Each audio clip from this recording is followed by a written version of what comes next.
नमस्ते, यहाँहरूलाई मेरो नेपाली किचनमा स्वागत छ। आज म यहाँहरूमाझ अनरसाको रेसिपी लिएर आएकी छु। तिहारमा बनाइने विभिन्न परिकारहरूमध्ये अनरसा पनि एक हो र नजिकै आइरहेको तिहारको लागि सजिलैसँग बनाउन सकिने अनरसाको रेसिपी मैले आज यहाँहरूमाझ ल्याएकी छु। आशा छ यहाँहरूलाई मन पर्नेछ। आउनुहोस् बनाउनतिर लागौँ है त।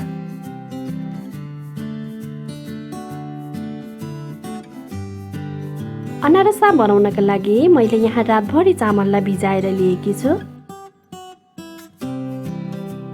अब पानीबाट चामललाई निकालेर हामी एउटा नाङ्लोमा यसलाई भिजाउँछौँ।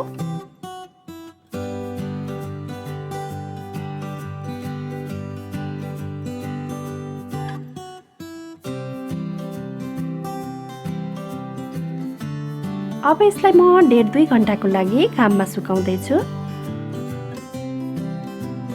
अब 2 घण्टा घाममा सुकाइसकेपछि यो चामलमा रहेको सबै पानीहरू सुकिसकेको छ।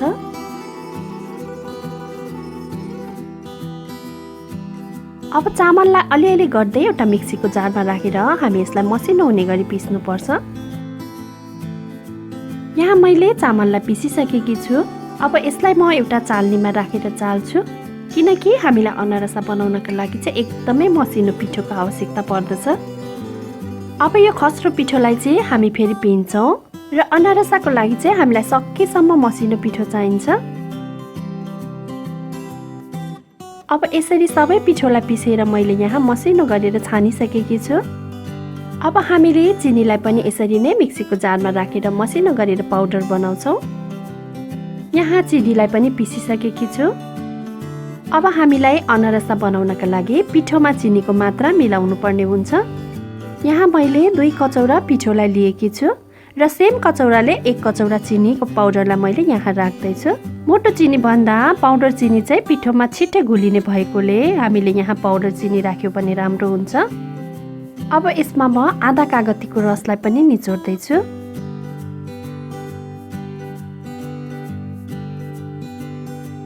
अब यसमा म हातमा थोरै मात्रामा पानी लिएर यसमा छर्किन्छु र हामीले यसमा पानी धेरै चाहिँ राख्नु हुँदैन, यसमा हल्का मात्रै पानी छर्किने हो। अब यसलाई हामीले हातले राम्रोसँग मिच्नुपर्छ।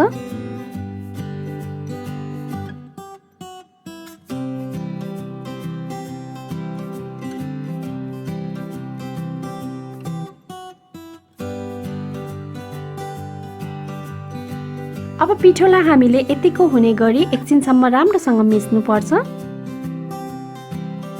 र अब यो पिठोलाई हातले यसरी राम्रोसँग सबैतिरबाट थिच्दै जानुपर्छ।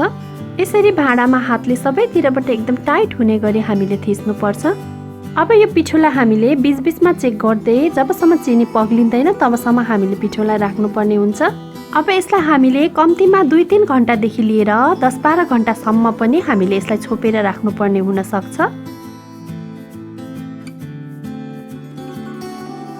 8-10 घण्टा पछाडि चाहिँ यो चिनी र पिठो अब यसरी पग्लिसकेको छ। अब यो अनरसा बनाउनका लागि रेडी भइसकेको छ। अब यसलाई म एकपटक फेरि मिच्दैछु।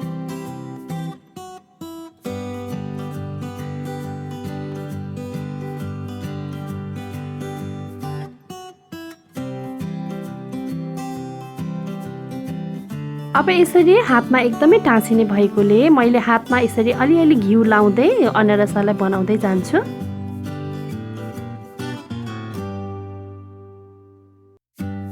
अब यसबाट हामीले कत्रो साइजको अनरसा बनाउने हो त्यत्रै एउटा डल्लोलाई लिनुपर्छ।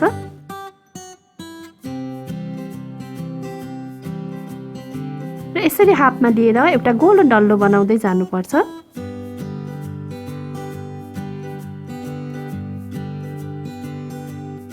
अब मैले एउटा नाङ्लोमा अलिकति पोस्ट दानालाई राखेर यसरी हातले फिजाउँदैछु। यो पोस्ट दानालाई चाहिँ पप्पी सिड्स पनि भन्छ। यसलाई हजुरहरूले बजारमा सजिलैसँग किन्न पाउनुहुनेछ, अथवा यो छैन भने चाहिँ हजुरहरूले यसको ठाउँमा सेतो तिललाई पनि राख्न सक्नुहुनेछ। अब यो डल्लोलाई मैले यसरी पोस्ट दानाको माथि राखेर हातको औँलाको सहायताले यसलाई म बिस्तारै थिच्दै हल्का फैलाउँदै जान्छु। अब यसलाई हामीले यसरी हातले फैलाउँदै फैलाउँदै ठिक्कको बनाउनु पर्छ। यसलाई हामीले धेरै मोटो अथवा धेरै पातलो पनि बनाउनु हुँदैन।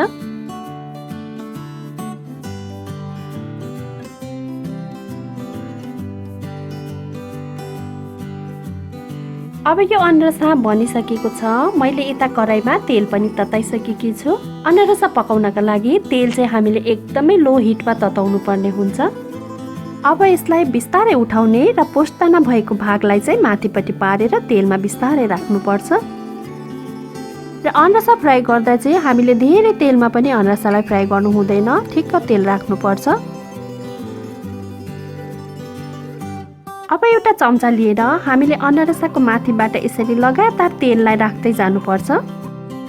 यसरी तातो तेललाई माथिबाट राख्दा अनरसा माथिबाट पनि एकदमै राम्रोसँग पाक्छ। अनरसालाई चाहिँ हामीले लो हिटमा नै पकाउनु पर्ने हुन्छ।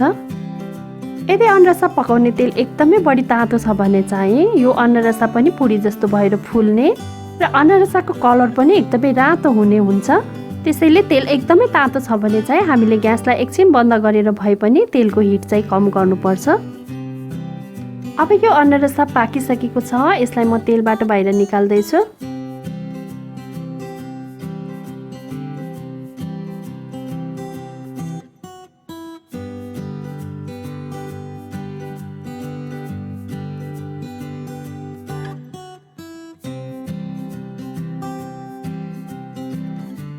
अब यसरी नै हामीले बाँकी रहेको अनरसाहरूलाई पनि बनाउँदै जानुपर्छ।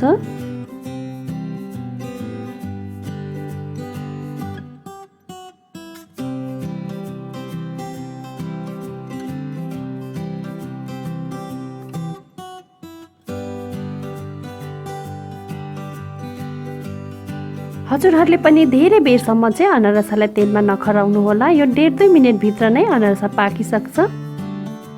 अनरसा पकाउने बित्तिकै चाहिँ एकदमै नरम हुन्छ र बिस्तारै यो कडा हुँदै जान्छ।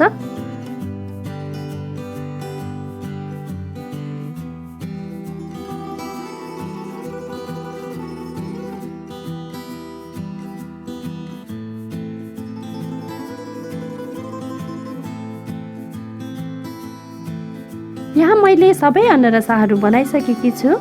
अब यसपालिको तिहारमा हजुरहरूले पनि यसरी नै अनरसा बनाएर घरमा अवश्य पनि ट्राई गर्नुहोला। आशा छ यहाँलाई मन पर्नेछ। अब यसरी बनाएको अनरसालाई हामीले धेरै दिनसम्म पनि स्टोर गरेर खान सक्छौँ। यहाँहरूलाई मेरो भिडियो मन पर्यो भने लाइक, कमेन्ट र सेयर अवश्य पनि गरिदिनु होला। यहाँहरूले मेरो नेपाली किचनको फेसबुक पेज र इन्स्टाग्राममा पनि मलाई फलो गरिदिनु होला। र यदि च्यानलमा नयाँ हुनुहुन्छ भने सब्सक्राइब गरेपछि छेउमा रहेको बेल आइकनलाई अवश्य क्लिक गरिदिनु होला। यसले गर्दा मेरो नयाँ नयाँ भिडियोहरूको नोटिफिकेसन यहाँहरू माझ सजिलै आउने गर्छ। हवस् त, यहाँहरूको दिन सुखमय बितोस्। धन्यवाद।